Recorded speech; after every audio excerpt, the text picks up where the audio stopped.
하나님이 함께 하시니 흔들리지 않으리라. 하나님이 함께 하시니 흔들리지 않으리라. 하나님이 함께 하시니 흔들리지 않으리라. 아멘. 하나님이 함께 하시면 우리의 삶이 흔들리지 않게 될 줄 믿습니다. 오늘도 주님과 동행함으로 흔들림 없는 믿음의 길을 걸어가는 복된 주의 백성들 다 되시기를 간절히 소원합니다. 사랑하는 우리 대점의 속교 성도님들, 하나님의 은혜가 우리 가운데 흘러 넘쳐서 충만하게 넘쳐서 은혜의 강물이 나를 통해 흘러가서 우리의 가족을 살리고 이웃을 살리고 내 주변에 있는 모든 사람들을 살려내는 은혜의 강물, 축복의 통로가 되시기를 주님의 이름으로 간절히 소원합니다. 충만과 충분의 차이를 말씀드렸죠. 충분은 내 안에 그냥 가득 채워진 상태입니다. 충분으로는 흘러 넘치지가 않아요. 충분은 내가 누군가에게 흘려보내면 그 다음부터는 내가 부족해지는 상태가 되는 것이죠. 그래서 충분할 때는 흘려보낼 수가 없습니다. 언제 흘려보낼 수 있어요? 충만할 때. 성령 충만을 구하십시오. 충만은 가득 채워진 이 컵 위에 계속해서 부어지는 상태가 충만입니다. 그러니까 내가 아무리 흘려보내도 내가 계속해서 채워져 있으니까 흘려보낼 수 있는 상태가 되는 것이죠. 성령 충만을 구하셔서 은혜의 강물이 나로부터 흘러넘쳐서 우리 주변에 있는 모든 사람들에게 흘러가는 하나님의 사람들 되시기를 간절히 소원합니다. 오늘 말씀의 핵심이 시내가 흐르게 하라, 은혜의 강물이 흐르게 하라 아닙니까? 인류의 그 4대 문명의 발생지는요, 황하 문명, 그리고 메소포타미아 문명, 겐지스 문명, 또 네 번째는 이집트 문명이라고 하죠. 이 네 개의 유명한 문명의 공통점이 다 무엇입니까? 다 강줄기를 중심으로 해서 이 문명이 발달되었다라는 것을 우리가 알 수 있습니다. 그래서요, 전 세계 어디를 가보셔도요, 유명한 도시들 한번 가보십시오. 다 유명한 도시들은 거의 대부분 강을 끼고 그렇게 도시가 발달되어 있는 것을 알 수 있습니다. 그런데요, 유독 이 예루살렘이라는 도시요, 이 유다의 수도인 예루살렘이라는 도시에는 물이 없습니다.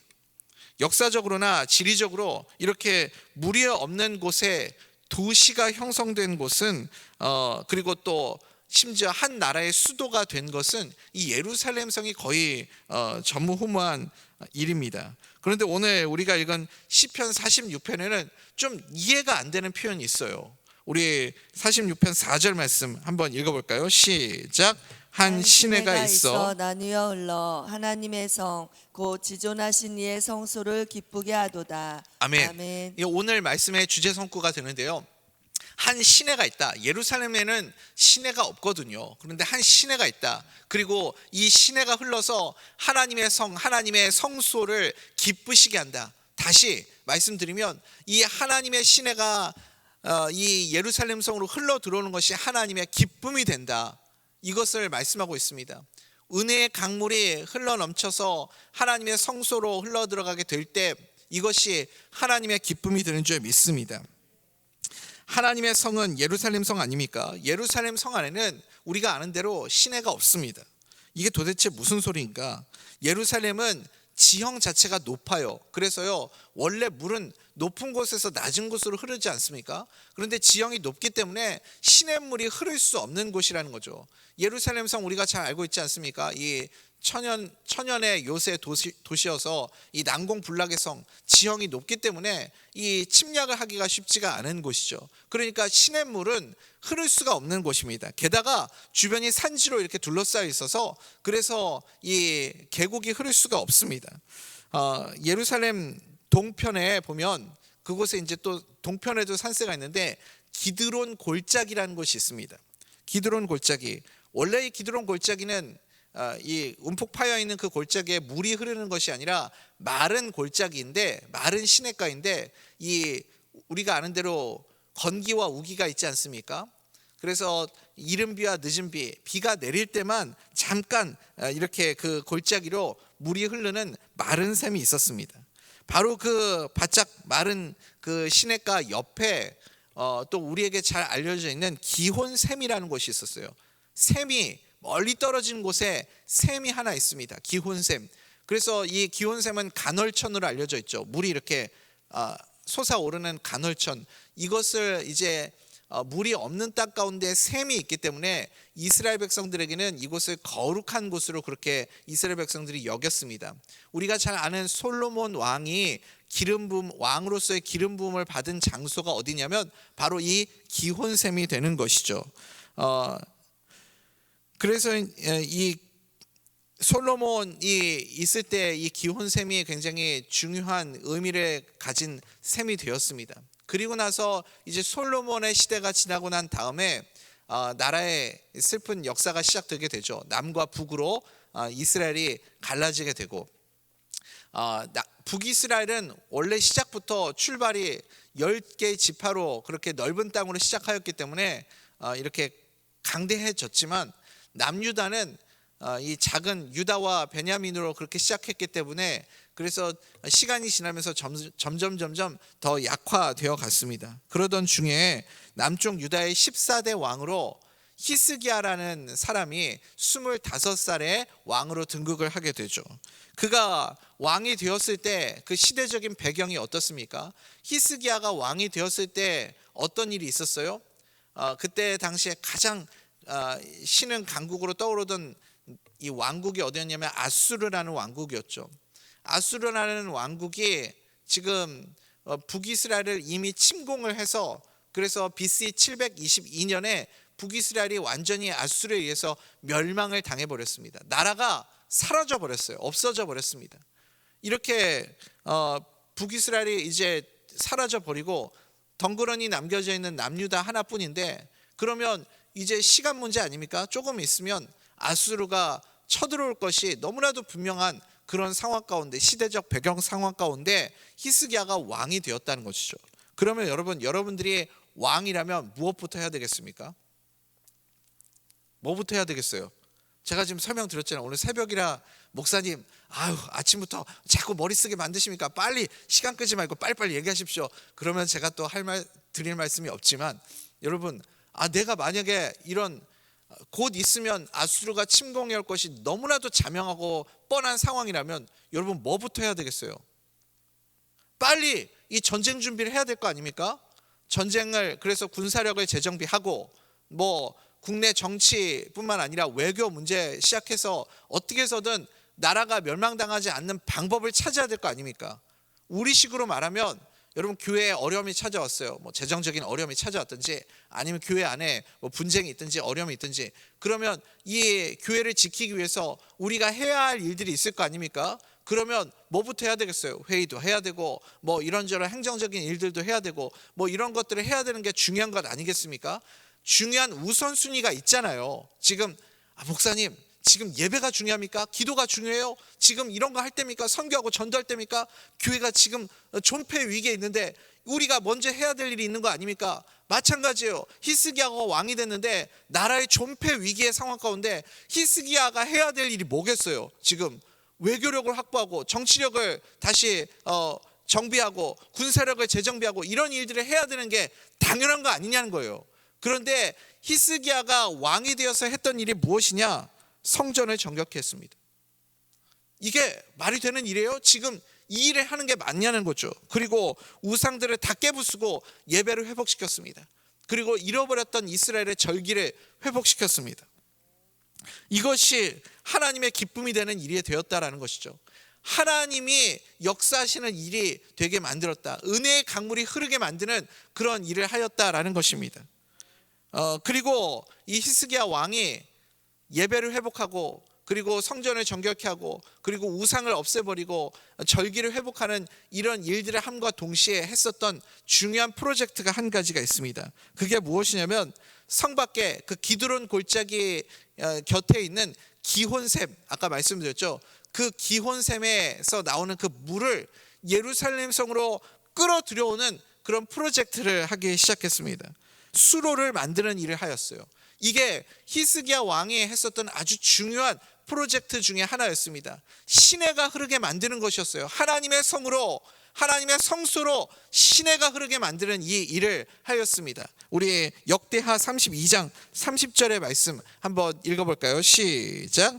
이 히스기야가 또 기온의 윗샘물을 막아 그 아래로부터 다윗성 서쪽으로 곱게 끌어들였으니 히스기야가 그의 모든 일에 형통하였더라. 아멘. 아멘. 그러니까 히스기야 왕의 시대 가운데 히스기야 왕이 했었던 많은 업적들이 있는데 그 중에 한 가지가 기혼샘의 물을 끌어들여서 예루살렘 성 안으로 이 수로를 만든 것이죠. 우리 요한복음 8장에 보면 실로암 물가라는 곳이 나오죠. 실로암 우물가. 실로암 물가는 그러니까 자연적으로 생겨난 우물이 아닙니다.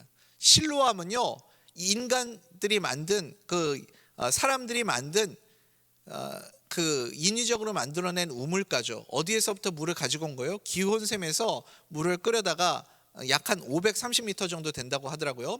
그 긴 수로를 만들어서 물을 이제 예루살렘 성 안으로 끌고 들어온 그 일을 하였습니다. 그리고 나서 그 프로젝트가 끝나고 얼마 안 있다가 예상대로 아수르 군대가 이 아수르의 왕 사나립이 18만 5천의 군대를 이끌고 예루살렘 성을 에워싸게 됩니다. 그리고 이 사나립 왕이 하나님을 조롱하고 또 이스라엘 백성들을 유대 사람들을 조롱하는 편지를 왕에게 써서 보내죠. 그 편지의 핵심이 무엇입니까? 너희는 너희의 신 하나님이 하는 말에 속지 말라. 아수르가 지금까지 여러 나라들에게 행한 일들을 너희들이 보고 듣지 않았느냐? 지금까지 아수르에 의해서 멸망당한 그 나라들을 너희가 보지 않았느냐? 그 나라들도 다 각자마다의 신들이 있었다. 그런데 그 신들이 그 나라들을 지켜주더냐? 그 나라의 왕들이 지금 다 어디 갔느냐? 그 왕들 다 죽었다. 그러면서요, 너희들의 하나님도 결국 너희들을 지키지 못할 것이다. 너희들의 왕도 너희들을 지켜주지 못할 것이다. 너희들의 왕들 다 죽을 거고 너희들의 하나님도 우리들의 앞에서 굴복하게 될 거다. 이렇게 유다를 조롱하고 하나님을 조롱하는 편지를 썼습니다. 그때 히스기야 왕이 그 사네립이 보낸 편지를 붙들고 어디로 갑니까? 성전을 향해서 기도하러 가죠. 하나님을 향해 간절한 마음으로 밤이 새도록 기도합니다. 밤이 새도록 기도를 해요. 밤이 새고 새벽이 되었습니다. 여러분, 우리가 함께 나눴잖아요. 새벽에 하나님이 도우신다. 믿으십니까? 간절히 사모하는 자에게, 누구에게 하나님이 도와주세요? 기다리는 자에게, 하나님의 말씀에 즉각적인 순종을 하는 자에게, 그리고 회개하는 자에게 하나님의 새벽의 은혜를 허락해 주신 줄 믿습니다. 히스기야 왕도 하나님 앞에 나아가서 간절하게 은혜를 구하며 하나님이 역사하심을 기다렸습니다. 그리고 이스라엘의 그 범죄를 회개하였고, 그리고 하나님의 말씀에 순종하는 기도를 드렸죠. 그럴 때 아침이 되어서 이제 성전 성루에 올라서 이제 그 아수르 군대가 무슨 일을 하는지 이제 지켜보기 위해서 높은 곳에 올라갔을 때 어떤 일이 벌어져 있었습니까? 열왕기하 19장 35절 말씀이죠. 우리 한번 읽어볼까요? 시작. 이 밤에 여호와의 사자가 나와서 아수르 진영에서 군사 18만 5천 명을 친지라. 아침에 일찍 일어나 보니 다 송장이 되었더라. 아멘. 아멘. 아수르의 대군이 18만 5천이었습니다. 이 많은 군인들이 성 밖에 순식간에 다 전멸이 되어서 죽어 있는 것 아니겠습니까? 사나립 왕은 자기들의 군대가 전멸된 것을 보면서 혼비백산하여서 아수르의 수도 니느웨로 그렇게 도망을 치게 되었습니다. 하지만 그 아수르의 수도도 니느웨도 안전하지 않았습니다. 그곳에 누가 기다리고 있었어요? 자기 아들이 기다리고 있다가 자기 아버지 사나립 왕을 죽이고 자기가 왕이 됩니다. 하나님이 이 모든 일을 하셨으면 여러분 믿으십니까? 하나님의 한밤중을 만난 이스라엘 백성들에게 새벽을 만나게 하시고 새벽에 도와주신 사건이 바로 이 18만 5천 명의 아수르 군대를 휩쓰신 사건입니다. 이 사실을 시편 46편 5절에서 이렇게 노래하고 있는 것이죠. 우리 다시 한번 읽어봅시다. 시편 46편 4절 5절 말씀을 한번 읽어보도록 하겠습니다. 시작. 한 시내가 있어 나누어 흘러 하나님의 성 곧 지존하시의 성소를 기쁘게 하도다. 하나님이 그 성 중에 계심에 성이 흔들리지 아니할 것이라. 새벽에 하나님이 도우시리로다. 아멘. 아멘. 여러분, 그러니까 이제 이 말씀이 이해가 되시죠? 히스기야 왕이 했었던 일은 하나님의 성으로 시내가 흐르게 만든 일이었고, 이것이 하나님을 기쁘게 하는 일이었고, 그리고 이것 때문에 이스라엘 유다의 한밤중에 하나님이 새벽을 만나게 하셔서 새벽의 은혜로 그들을 도우시고 승리하게 하신 사건을 지금 시편 기자가 노래하고 있지 않습니까? 히스기야 왕이 한 게 뭐가 있습니까? 기도하고 하나님의 은혜를 구하지 않았습니까? 히스기야 왕이 정치력을 확보하고 전쟁을 준비하고 그리고 외교를 하고 이렇게 해서 이 아수르를 대항하려고 하지 않았습니다. 히스기야 왕의 힘쓴 일이 무엇입니까? 하나님의 관계의 회복에 힘쓰고 그리고 하나님의 성전을 정결케 하고 우상을 다 없애버리고 예배와 절기를 회복하는 일을 한 것 아닙니까? 나머지는 하나님이 다 하심을 여러분 믿으십니까?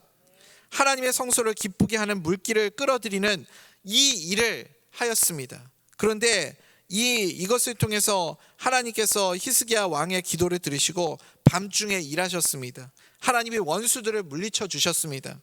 여러분, 그것이 이유가 무엇입니까? 한 시내가 있어 나뉘어 흘러 하나님의 성 곧 지존하신 이의 성소를 어떻게 한다고요? 기쁘게 하는도다. 기쁘게 하는도다. 히스기야가 물길을 뚫어서 예루살렘 시내를 만들었던 것, 이것이 하나님의 성소를 기쁘게 하는 일이 되었습니다. 사랑하는 우리 성도님들, 이제 말씀 맺도록 하겠습니다. 우리가 인생을 살아가면서요, 하나님을 기쁘시게 하는 자가 되기를 간절히 소원합니다. 지금 여러분들은 하나님을 기쁘시게 하는 삶을 살아가고 있습니까? 하나님을 기쁘시게 하는 삶은 어떤 삶입니까? 히스기야가 기온세밀부터 터널을 뚫어가지고 이 수로를 흐르게 만들어서 그래서 예루살렘 성으로 하나님의 은혜의 강물이 흐르게 만들었던 것, 이것이 하나님의 기쁨이 되었습니다. 원수의 그 침공이 닥칠 것을 알면서도 다른 것 먼저 한 것이 아니라 터널을 뚫어서 하나님의 은혜의 강물이 들어오게 만들었던 것, 이것이 히스기야 왕이 했던 일 아닙니까? 그러니까요, 우리도 마찬가지입니다. 우리의 사명이 무엇인지 아세요? 하나님을 향해서, 예수님을 향해서, 성전을 향해서 우리의 믿음의 터널을 뚫어야 합니다. 막혀있는 모든 곳을 뚫어서 은혜의 강물이 흐르게, 하나님의 시내가 흐르게 만들어야 됩니다. 하나님과 우리 사이에 막혀있는 모든 것들, 그것을 우리가 다 깨부숴야 됩니다. 하나님과 우리 사이에 막혀있는 관계의 담이 있다면 그 담을 우리가 무너뜨릴 수 있어야 됩니다. 그럴 때 그곳에서 하나님의 그 생명의 강물이 흘러가게 되고, 그리고 하나님이 역사하시고 일하심을 우리가 보게 될 줄 믿습니다. 홍해 앞에서 애국 군대를 하나님이 바라보시며 두려움에 빠진 이스라엘 백성들을 구원하실 때 하나님께서 한순간에 하루 사이에 그 애국 군대를 다 쓸어버리지 않았습니까? 하나님에게는 한순간이면 되는 것이죠. 새벽이 되니까 이스라엘 백성 앞에 이 큰 홍해 바다가 갈라지고 큰 대로가 생기고 그들은 그 홍해를 육지같이 건너는 기적의 역사가 나타나지 않았습니까? 누구에게 이 새벽의 은혜가 임합니까? 하나님의 시내가 흐르게 만드는 것, 나를 통해서 은혜의 강물이 흐르게 만들 때 이 새벽에 도우시는 하나님의 역사를 우리가 경험하게 될 줄 믿습니다. 우리가 그렇게 지금 우리의 상황과 형편과 여러 가지 처지 앞에서 가장 먼저 히스기야 왕처럼 해야 할 일이 무엇입니까? 하나님과의 관계를 회복하고 무너진 우리의 예배를 회복하고 그리고 나를 통해서 하나님의 은혜의 강물이 흐르게 될 때 그때 그것을 통해서 하나님의 기쁨이 되고 하나님이 새벽에 도우시는 은혜의 역사가 우리의 삶 가운데 나타나게 될 줄 믿습니다. 그 은혜로 살아가는 하나님의 백성들 다 될 수 있기를 주님의 이름으로 간절히 소원합니다.